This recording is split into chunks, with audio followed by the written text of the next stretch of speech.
audio ads are the most predictable way to grow your podcast audience. If you look at some of these stats, they're just amazing. 76% of listeners take action after hearing an ad on a podcast. So why wouldn't they take action in listening to your podcast if they hear it marketed on another podcast? 60% purchase products recommended by podcast hosts.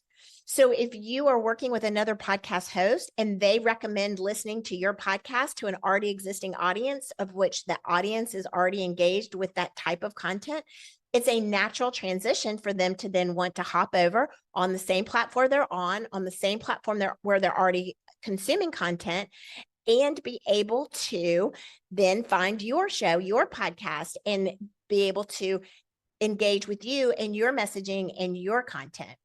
And then higher brand recall compared to other digital ads, 4.4 times higher brand recall.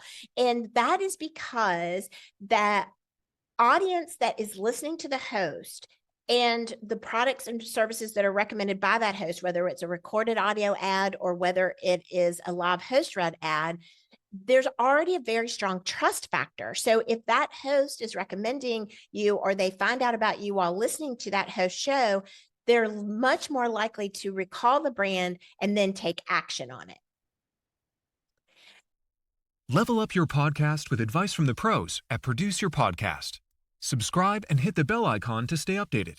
If you enjoyed this video, give it a thumbs up and share it with your network. For more expert tips and services, visit produceyourpodcast.com.